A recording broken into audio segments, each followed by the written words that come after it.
Hello everyone! Today I'm gonna be counting down my top 10 movies that I watched this year. This is gonna be a long video, so I'm just gonna get started with number 10. Okay, we're starting off a little bit strange because I have two movies at number 10 and I cannot decide which one I like better. They're two very different movies. One of them is a horror movie, the other one is a romantic comedy. The Conjuring 2 and Set It Up. They're so different, I can't like compare and which one I like better. Recently we had some friends over and we watched so many horror movies, and The Conjuring 2 was the one that kind of stuck with me the most. Like, I really think about this movie like almost on a daily basis. The Conjuring is a ghost movie based on a true story of hauntings that happened in a house in Britain. Basically, a little girl gets possessed and it's just very, very scary. I just think it's really, really well done. It wasn't just horror, it also focused on family a lot and on like the personal relationships between the family members and then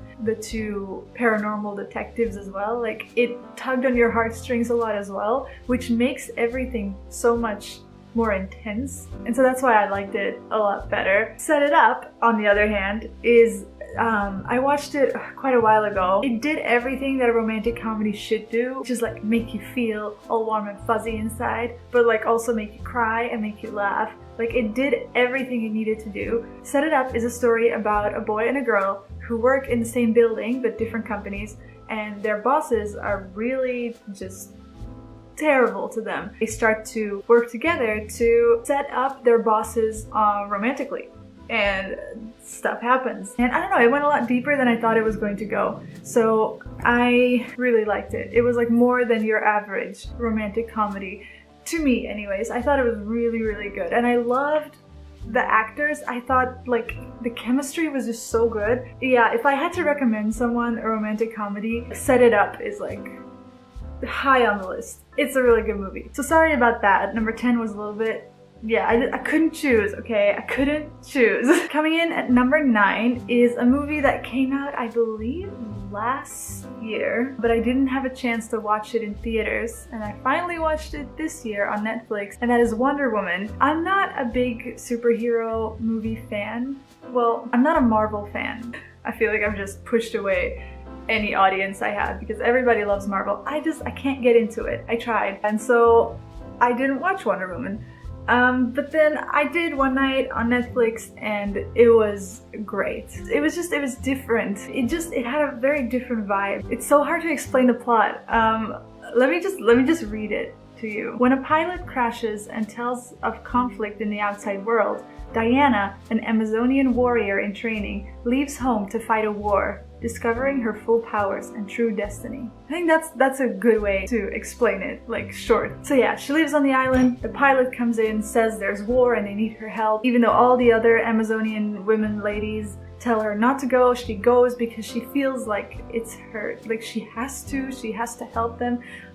Wonder Woman is such a good role model. Like, I love how kind she is. She's just so pure and kind, and I feel like that's what the world needs more of, and I just thought that was a great message. I loved how the war played into the movie. I loved the main character. She is so cool. I loved how strong she was, but then when she entered the like regular human world, she was so new and fragile and naive in so many ways, and so that kind of gave the movie some comic relief, whereas like, you know, the story is pretty hefty. I love the chemistry between her and whoever the guy's name was. I don't remember. It's been a while since I watched it. I thought the villain was really scary. I loved that a little bit was filmed in Belgium, which is where I'm from. I remember watching it and thinking, this is a decent movie. And then at the end, I'm not gonna spoil it, but at the end, there are some plot twists that I did not see coming that made me bump it up to like an amazing movie. It just got better and better and better. Like the ending and everything, it's so good. It's so good. Cool. Then at number 8, I have a movie that I watched on the plane, and that is I Kill Giants. This movie made me cry so much on the plane. It was bad. This is a story about a little girl, and she's fighting these giants. She's always like preparing little things for the giants, and like she really feels this duty because the giants are coming, and like no other people seem to realize that like there's giants coming in, and she's the one that's like, well, Nobody else is gonna do it. I'm gonna protect everyone from the giants. And she's like laying traps and everything. And then you also see her school life where she doesn't really quite fit in. Her school counselor is trying to get through to her with why she is so peculiar. It's a very heartwarming story. It's very, very sad as well. It's very much like A Monster Calls, the book by Patrick Ness, and well, there's a movie about it as well. A Monster Calls is one of my favorite books of all time and one of my favorite movies of all time. The reason I didn't put this movie higher on the list is because I felt like it was very similar to A Monster Calls, like to the point where I was just confused. Like I was just, is this like a retelling with like a different genre? It was very, very similar. So I don't really know what was up with that. I also don't know which one came first. So like I'm not really trying to pick sides or anything. It's just that I discovered A Monster Calls first, but it is a very, very beautiful movie. I could cry thinking about it. These kinds of movies are my favorites. It's fantasy, but it's also very real. It feels very real and it's psychological and it deals with quite heavy topics, but it's very good. I really recommend anyone to see it. Then at number 7 is a movie that I think came out worldwide last year, but it only came out in Japan like 2 months ago. So, you know, I can't help it that I'm late to the party. And that is A Quiet Place. This movie was so good. I loved how much I felt invested in this film. I was so tense the whole time. I'm sure everybody knows what this is about, but if you don't, it's a movie about a post-apocalyptic world in which there are these scary monsters roaming the planet, and if you make a sound, the monster is gonna come get ya, or the aliens. And there's this family who are trying to just live their lives, surviving in this world, but they're not allowed to make any sort of sound. And then like the mom is pregnant, and there's this premise of like she has to give birth quietly. This movie makes you think about sound a lot. It like messes with your head. Again, I love that it was a scary movie, but it also focused on the emotional relationships between people, because this is very much a movie about family. If you couldn't tell, that's kind of what I'm into. Like if it's just a scary movie, that's not gonna get high on my list, but if it's like scary but also like makes me feel the emotions, like that's a good scary movie. Like I cried my eyes out during this film. I'm very glad that I saw it finally. So many people were recommending it to me and I was like, it's not out here yet. It like came out a full like year later than other places in the world. I don't know why Japan is like this. Anyways, finally watched that. Great movie. Then at number 6 is another one that I watched on the plane. I don't even know what I would call this movie. I guess it's a drama. It's called Downsizing. This is a film about a future in which there is the option to downsize and just become like a tiny person. And if you're tiny, you can live in these tiny little worlds. If you live in this tiny little world, basically you're rich, because a tiny house is a fraction of the money of a regular house. And there's this whole thing of, well, this fixes so many of the world's problems. Overpopulation, economy, like it seems like such a good fixer for all the problems. There's this guy who decides to do it with his wife. I'm not gonna say anything else. Things happen and we realize that it's not as simple as it seems in the beginning. I loved how this made me think about the world and the problems that we face. I also love that this movie took turns that I did not expect it would take. I was so surprised by this movie. Like I never knew where the movie was going and I was always thinking like, wait, what are we actually doing? What is the plot? What are we doing? But then like I always ended up liking where we ended up going. It's hard to explain. I'm not good at explaining things. Why do I make these videos? Then at number 5, I have a movie that I also don't know how to categorize. I think it's like a thriller fantasy. It's Horns. I believe this movie didn't have the best reviews. I'm gonna check. Oh wow, this has really bad reviews. Okay, I'm sorry. I like this movie a lot. It has Daniel Radcliffe in it. He's been in some good movies recently. There's another Daniel Radcliffe movie in here that I'll talk about later. I just thought this was really good. Blamed for the murder of his girlfriend, a man awakes one morning to find he has grown a pair of horns. Armed now with supernatural powers, he sets out to find the killer. So I see how this could potentially be a terrible movie, and I was kind of expecting it not to be that good, but it just took me by surprise. I really liked the psychological aspect of this. So Daniel Radcliffe's girlfriend dies. The whole town is blaming him, and he really like is broken from the fact that everybody's blaming him. He really cannot understand why people are blaming him. Clearly he loves her. He starts growing these horns and you're like, well, what the hell is this? And he's like, what the hell is this? And like there's some really funny moments regarding the horns, because with the horns he gets these superpowers where people will tell him their sinful thoughts. So he's hearing people's worst thoughts the whole time, and he gets really freaked out by that. And I really love that aspect of it because it showcases humanity at its worst. So the whole time I wasn't sure who to trust. I didn't know if I could trust Daniel Radcliffe. It made me cry so much. Maybe you've noticed this is a theme. I cry at every movie I watch, but like when I say I cried so much, that means like it was really emotional. I thought this movie was really clever, really funny. The acting was good. Again, I love that there was like bits of magic mixed in with the reality, because he is growing devil horns and there is this whole presence of the devil in the story. I loved it so much. It deserves more praise.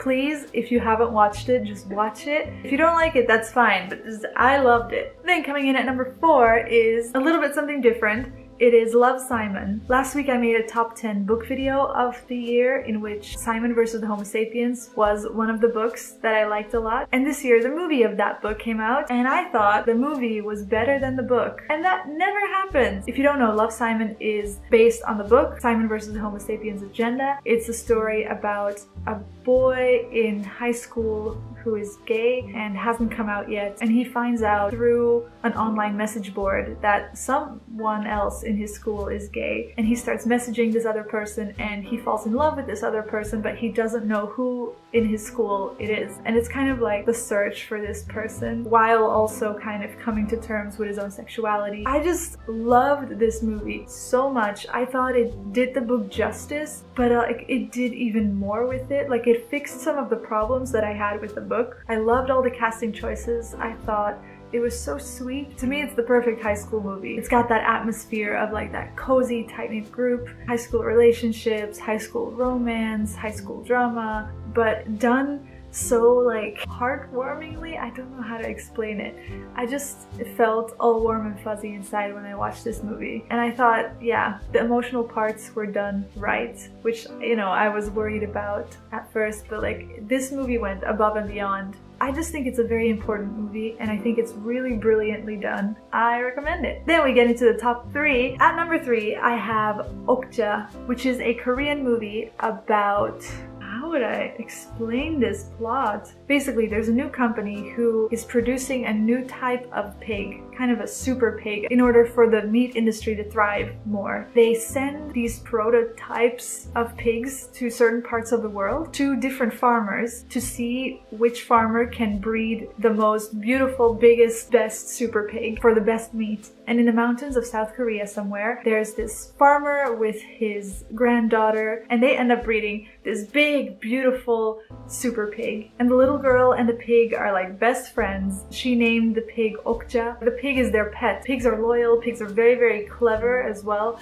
And so they have a very, very tight relationship. Then at one point, the time comes for the pig to be taken away because it's their best pig. It's the prized pig that they are going to use as a prototype to breed all the other pigs. And so they take Okja away. And then it's the journey of this little girl.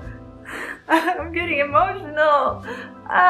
It's a journey of this little girl going after this company to save her pig because, you know, it's like her best friend. I'm fine. It's just, this movie meant a lot to me. It's a little bit of an animal rights movie. It's a movie that a lot of vegan people recommend, obviously, because this movie teaches compassion towards all animals, not just pets. It very much poses the question of, well, what makes this animal different from this animal? It does it in a way that is not too much pointing the finger. I think it's done just to the right amount of level where, like, I think you could show this to any friend and they would enjoy this movie. Some of them might even want to be vegetarian after watching it. I don't know. I also want to say it's not just a tearjerker, it also is really funny. It's got wonderful performances by Jake Gyllenhaal. Tilda Swinton is also amazing in it, and Paul Dano as well. Some stellar comedy moments in a movie that otherwise is just like making me cry the whole time. I think this is a very good movie to show meat-eating people because it's not like a vegan documentary. It's a lot more soft and a lot more subtle, obviously, as well. But it's got those messages in it. If you're watching this and you're not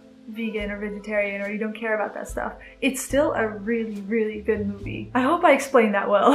Anyways, moving on. Number 2 is gonna be another Daniel Radcliffe movie. This one blew my mind. It is Swiss Army Man. I've been wanting to watch it ever since I watched the trailer because this movie looked like it was either gonna be super good or super bad. I was very excited to watch it, and I was so surprised by how invested I felt and how much this movie got me. The story starts off with a man, Paul Dano again, stranded on a beach. He doesn't know, you don't know where he is, what's going on. He finds this corpse, which is Daniel Radcliffe. He manages to use this corpse as a speedboat to get off the island. Don't ask me how it's possible. It happens. Basically, the story is his journey back to civilization with his new friend, the zombie. It's very strange. This whole movie is so strange and you're pretty much confused the whole time, but you kind of just have to go along with it. And if you do that, oh my god, it's so good. It's a very psychological movie. It again made me cry so much. It's got an amazing soundtrack as well, and there's like some really beautiful moments. You know, the guy and his corpse surviving together, which sounds very strange to say. It's definitely a weird movie, I'm not gonna lie, but I would definitely check it out. There is a lot of like crude humor, so if you're not into that, maybe don't watch this movie, but I thought it was so well done. The thing is, not much happens in the movie. It's just the two of them walking through the woods most of the time, but it's so beautifully done. The chemistry between the man and the corpse is just, it's beautiful. I just thought it was beautiful, but like at the same time hilarious. It was really funny. And then we go into our number 1 for the year, and that is going to be Captain Fantastic.